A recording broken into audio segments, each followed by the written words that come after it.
Harvey Weinstein, once one of the most powerful producers in Hollywood, was at the center of a scandal that reshaped the entertainment industry. For decades, he produced blockbuster films through Miramax and the Weinstein Company, working with A-list actors and directors. Behind the scenes, however, dozens of women would eventually come forward with disturbing stories about their encounters with him. In 2017, investigations by the New York Times and the New Yorker revealed allegations of sexual misconduct spanning decades. These stories weren't just isolated incidents.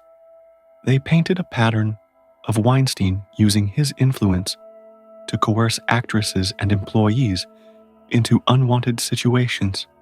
Many women described being invited to hotel rooms under professional pretenses, only to find themselves in deeply uncomfortable and compromising situations. In several cases, Weinstein allegedly offered career help or threatened professional consequences, depending on how they responded. The fallout was swift. The story ignited what became the Me Too movement. As more women, both inside and outside the entertainment industry, began speaking out about abuse and harassment in their own workplaces, Weinstein was fired from his company, expelled from film academies, and publicly condemned by many former collaborators. Criminal investigations followed. In New York, he was charged and eventually stood trial. The courtroom was filled with emotional testimony from women who described being manipulated, pressured, and violated. Prosecutors argued that Weinstein had built a system where silence was expected and retaliation was a risk for anyone who spoke up. The defense, meanwhile, tried to cast doubt on the victims' accounts. In 2020, he was found guilty on 2 felony counts: criminal sexual assault and a criminal sex act. He was sentenced to 23 years in prison. Later, in a separate trial in Los Angeles, he was convicted on additional charges, resulting in another lengthy sentence. He is now serving time in a California prison. Bill Cosby, once known as America's Dad for his role on The Cosby Show, saw his legacy fall apart after dozens of women came forward accusing him of sexual misconduct. For years, Cosby had been a symbol of wholesome entertainment and success in Black America. But behind the scenes, a much darker story was unfolding. The first major accusation came in 2005, when Andrea Constand, a former Temple University employee, said Cosby had drugged and assaulted her at his home. At the time, the case was settled in a civil suit, and Cosby paid her an undisclosed amount. The story faded from the spotlight until nearly a decade later. In 2014, comedian Hannibal Buress referenced Cosby's past allegations in a stand-up routine that went viral. That moment triggered a wave of public attention. One by one, women began coming forward with eerily similar accounts. Cosby would offer them drinks or pills, after which they'd lose consciousness or feel paralyzed. Many of these incidents allegedly happened in the 1970s and 1980s, often under the guise of career help or mentorship. More than 60 women eventually accused Cosby of similar behavior. The consistency in their stories fueled public outrage, though most of the incidents were too old to be prosecuted. However, the Constand case was reopened after parts of Cosby's 2005 civil deposition were made public, where he admitted to obtaining sedatives with the intent of giving them to women. In 2017, Cosby went on trial in Pennsylvania. The first trial ended in a hung jury, but in 2018, a second trial found him guilty of 3 counts of aggravated indecent assault. He was sentenced to 3 to 10 years in prison and began serving time later that year. Then, in 2021, the Pennsylvania Supreme Court overturned the conviction, not because they found him innocent, but because of a prior agreement with a former prosecutor that should have prevented him from being charged criminally. Cosby was released from prison the same day. His release sparked widespread debate. Some saw it as a legal failure, others as a victory for due process. Regardless, Cosby's reputation has never recovered. The case changed how the public views celebrity, justice, and accountability, and became one of the most high-profile examples of how long allegations can go ignored before finally being heard. R. Kelly, once celebrated as one of the most successful R&B artists of the 1990s and 2000s, saw his career and freedom collapse after years of allegations involving the exploitation and abuse of young women. Known for hit songs like I Believe I Can Fly and Ignition Remix, Kelly maintained a public image of musical genius while privately facing accusations that spanned decades. Rumors and lawsuits had followed him since the mid-1990s.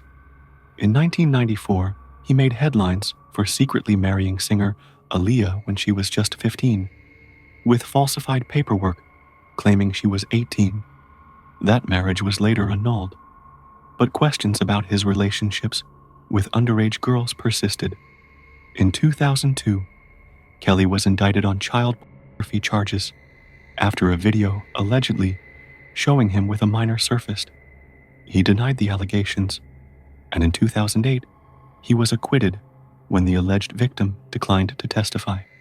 For many years, Kelly continued touring, recording, and winning awards, even as more women came forward with accusations.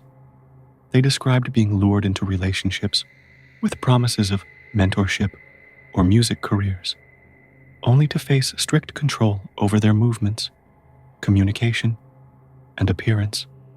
Some claimed they were isolated from friends and family and pressured into sexual acts. The public conversation changed dramatically in 2019 with the release of the documentary series Surviving R. Kelly. The series featured testimony from multiple women, former employees, and associates, bringing renewed attention to the scale of the allegations. The backlash was swift. Kelly's music was pulled from playlists, concerts were canceled, and prosecutors began new investigations.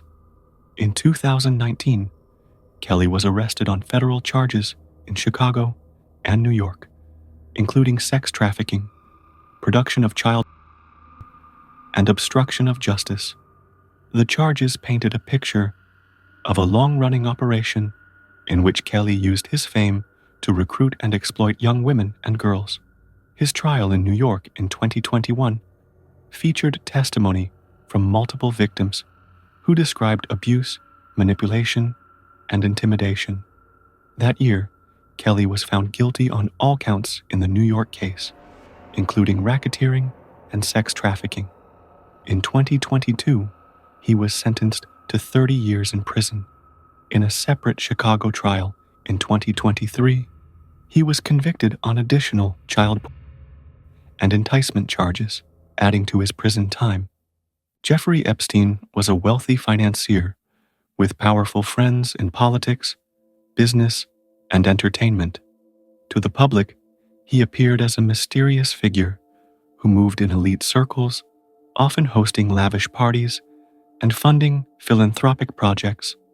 Behind that image, however, was a long-running pattern of abuse and exploitation that would eventually unravel his life and reputation.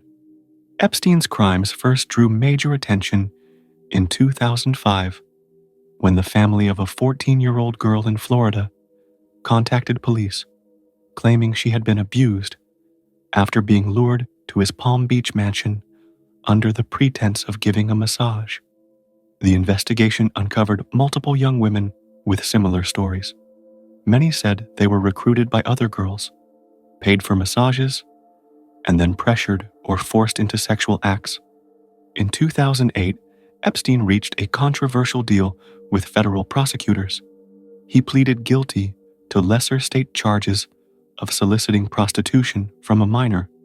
served 13 months in a county jail with generous work release privileges, and avoided federal prosecution. The deal, later revealed to have been negotiated in secret, was widely criticized as a major failure of the justice system. For years after, Epstein maintained his wealth and social connections.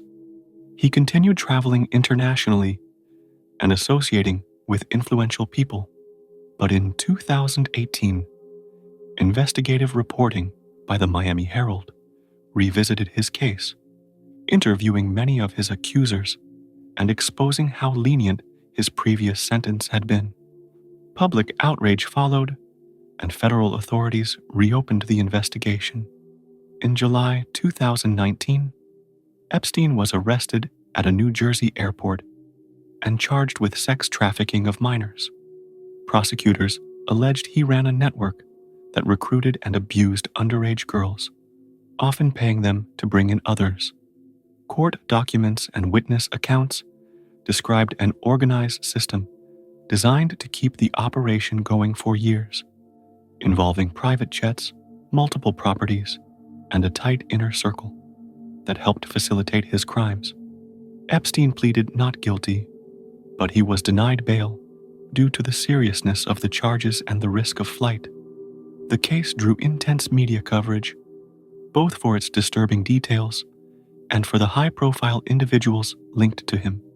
Before his trial could take place, Epstein was found dead in his Manhattan jail cell in August 2019, sparking widespread speculation and conspiracy theories. His death left many questions unanswered, but his case had already exposed how money, influence, and connections can delay justice, and how persistent reporting and testimony can finally bring buried crimes to light. Danny Masterson, best known for his role as Stephen Hyde on that 70s show, went from sitcom star to convicted felon after a years-long legal battle over serious sexual assault allegations. His case became one of the most public examples of accusations intersecting with celebrity status and the influence of the Church of Scientology. The allegations first surfaced publicly in 2017 when several women accused Masterson of assaulting them in the early 2000s. All of the women were former members of Scientology, the same church Masterson belonged to at the time. They claimed the assaults happened at his Hollywood home, often after being given drinks that made them feel disoriented. According to their accounts, the church discouraged them from going to the police, pressuring them to handle the matter internally and warning that speaking out would have consequences. Despite the seriousness of the claims, it took years before charges were filed. In 2020, Los Angeles prosecutors charged Masterson with forcibly assaulting 3 women between 2001 and 2003. He denied all wrongdoing, insisting that the encounters were consensual, and pleaded not guilty. The first trial in 2022 ended in a mistrial after the jury was unable to reach a unanimous verdict. But prosecutors decided to retry the case, presenting more detailed testimony from the women and emphasizing the role Scientology allegedly played in silencing them. In court, the women described how they were isolated, intimidated, and threatened with expulsion from the church if they reported Masterson to authorities. In May 2023, the retrial ended with Masterson being convicted on 2 of the 3 counts. The jury found there was enough evidence to prove he assaulted 2 women while remaining deadlocked on the 3rd allegation. The conviction was a major shift from the mistrial, with prosecutors crediting the outcome to the courage of the women who came forward despite years of fear and pressure. In September 2023, Masterson was sentenced to 30 years to life in prison. He is serving his time in a California facility and will be eligible for parole only after serving the minimum term. The case not only ended Masterson's acting career, but also brought renewed scrutiny to Scientology's handling of abuse allegations. Roman Polanski, an acclaimed filmmaker behind classics like Chinatown and Rosemary's Baby, has spent decades living in exile after a criminal case in the United States that has never been resolved. His story is one of enormous artistic success, overshadowed by a legal scandal that has followed him since the 1970s. In March 1977, Polanski, then 43, was accused of assaulting 13-year-old Samantha Gailey, now Geimer, after a photo shoot at actor Jack Nicholson's home. Gailey later testified that Polanski had given her champagne and part of a quaalude before the incident took place. The case quickly became front-page news, both because of the seriousness of the allegation and Polanski's celebrity status. Polanski was arrested and initially faced 6 felony charges, including giving drugs to a minor and unlawful sexual intercourse with a minor. As part of a plea deal, prosecutors agreed to drop the more serious charges if Polanski pleaded guilty to the latter. He entered the plea in August 1977, expecting to receive a lighter sentence, possibly time served, probation, or a short jail term. However, before sentencing, Polanski learned from his attorneys that the judge in the case was considering rejecting the agreed-upon deal and giving him a much harsher punishment. In February 1978, rather than risk a long prison term, Polanski fled the United States for France, where he was a citizen and protected from extradition. Over the decades, U.S. authorities have repeatedly sought his return, but Polanski has avoided travel to countries where he might be extradited. In 2009, he was arrested in Switzerland on a U.S. warrant, sparking renewed media attention. After months of legal proceedings, Swiss authorities declined to extradite him, citing flaws in the original U.S. case and his lengthy time in exile. Polanski has continued directing films while living in Europe, even winning an Academy Award in 2003 for The Pianist. His ability to work and receive accolades, despite being a fugitive, has fueled debate about how fame and artistic reputation intersect with accountability. Samantha Geimer has publicly stated in recent years that she has long forgiven Polanski and believes the case should be resolved, but the U.S. legal system still considers him a fugitive. James Franco, once one of Hollywood's most in-demand actors, saw his reputation collapse after multiple women accused him of sexual misconduct, particularly in connection with his acting school. Known for roles in 127 Hours, Pineapple Express, and The Disaster Artist, Franco had cultivated a public image as a creative risk-taker. But behind that persona, several former students alleged that he exploited his position as a teacher and mentor. The controversy began gaining attention in January 2018, just after Franco won a Golden Globe for The Disaster Artist. That same night, several women, including former students from his acting programs, began sharing their experiences on social media. The accusations centered on his school, Studio 4, which operated in Los Angeles and New York from 2014 to 2017. According to the women, Franco offered special sex scenes classes that went far beyond professional boundaries.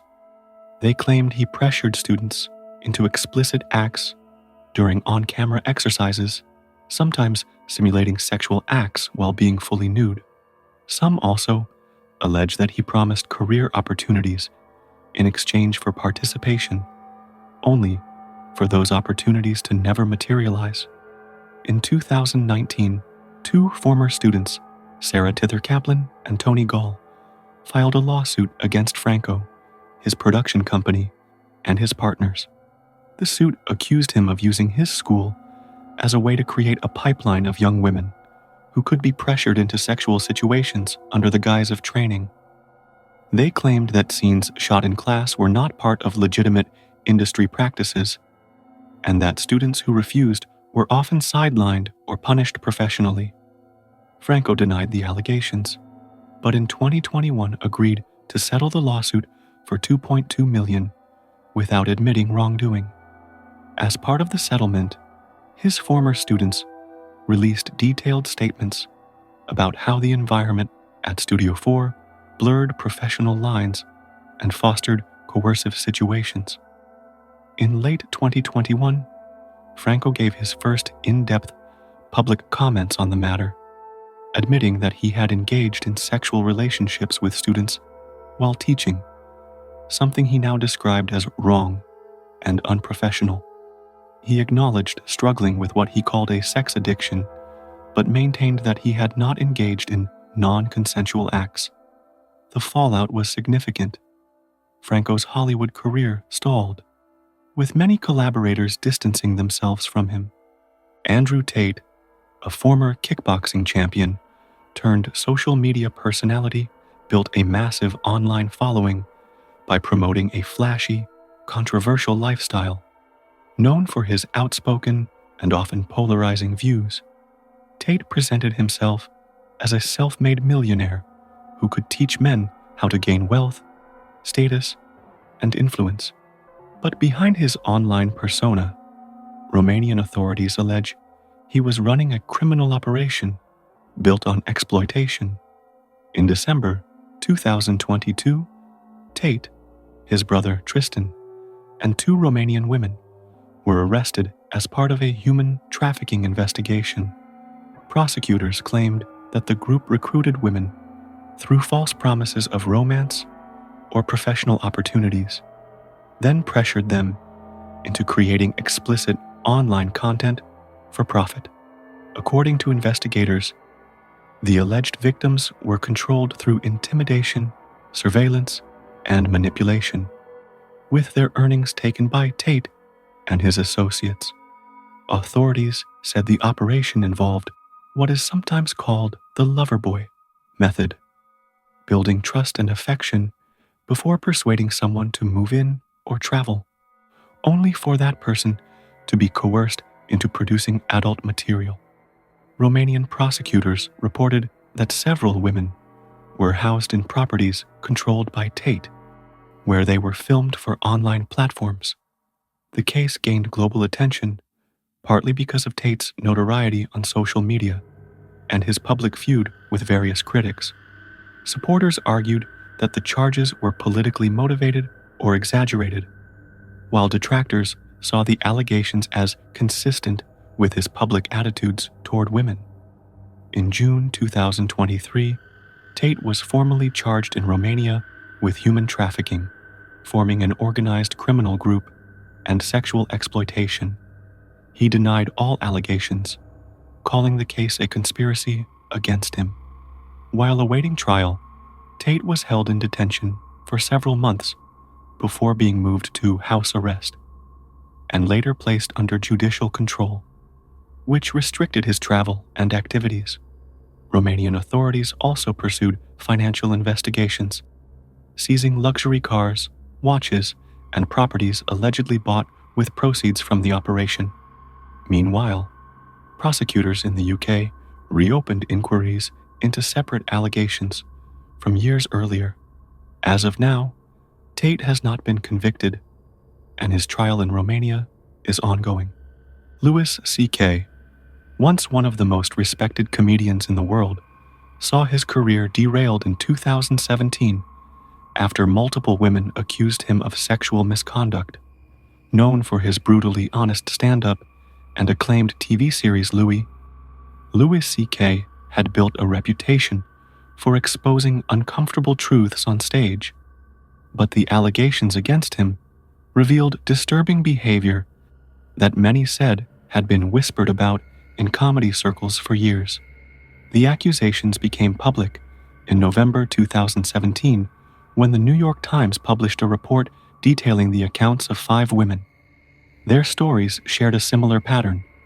Louis C.K. would either ask to masturbate in front of them or do so without consent. Some incidents took place in hotel rooms or backstage at comedy venues, often when the women believed they were meeting him for professional reasons. Two comedians, Dana Min Goodman and Julia Wolof, said the incident happened after a show at the U.S. Comedy Arts Festival in Aspen in 2002. They had gone to his hotel room to hang out, only for him to completely disrobe and begin masturbating without warning. Other women described phone calls or encounters where he engaged in the same behavior. Rumors of his actions had circulated in the comedy world for years, but they had never been confirmed publicly. Once the stories broke, the backlash was swift. FX, HBO, and Netflix cut ties with him. His upcoming film, I Love You, Daddy, was pulled from release, and his planned projects were canceled. Unlike some celebrities who denied accusations outright, Louis C.K. issued a statement the day after the report was published, admitting the stories were true. He acknowledged abusing his power and expressed regret for the harm he caused, though many felt the apology centered too much on himself.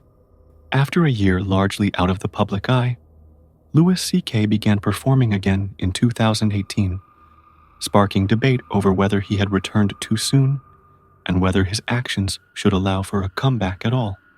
Some audiences welcomed him back, while others criticized venues for booking him. Paul Reubens, best known for creating and portraying the quirky character Pee Wee Herman, had his career derailed in 2002 when he was caught up in a highly publicized child pornography investigation.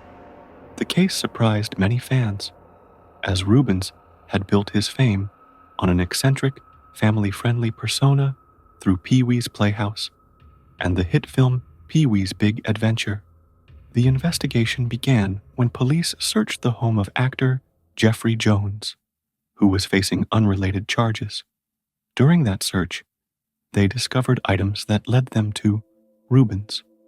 Authorities later searched Reubens' home in Hollywood, where they reported finding what they described as a large collection of sexually explicit images of minors.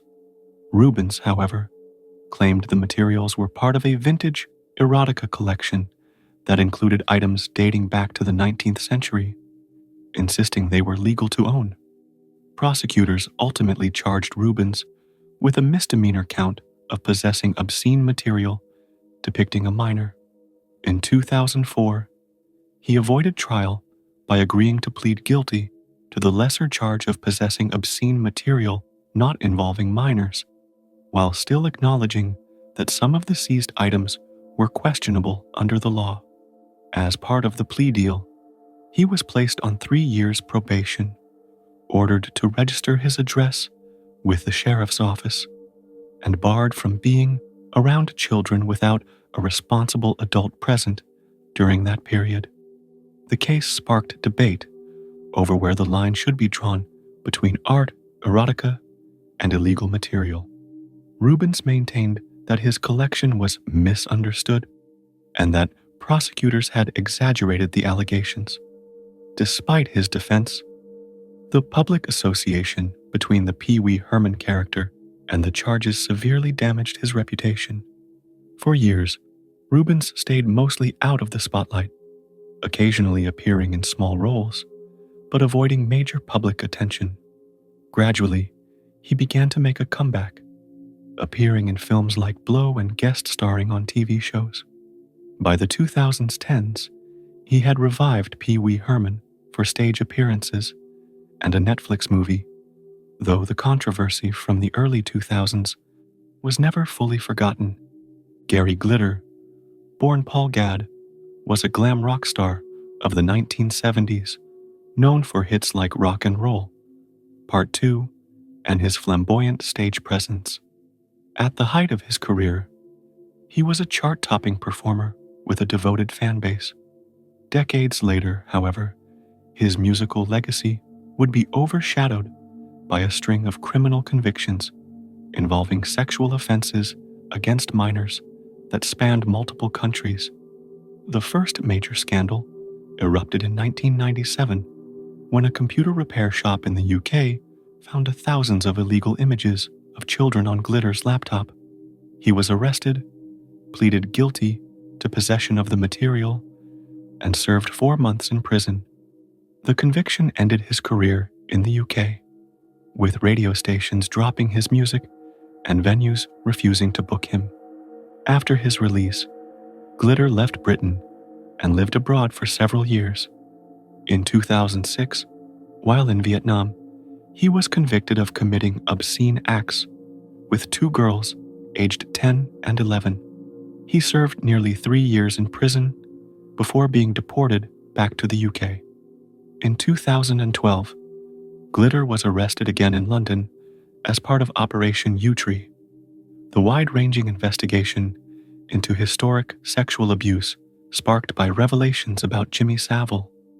Several women came forward, accusing him of sexually abusing them when they were young girls in the 1970s.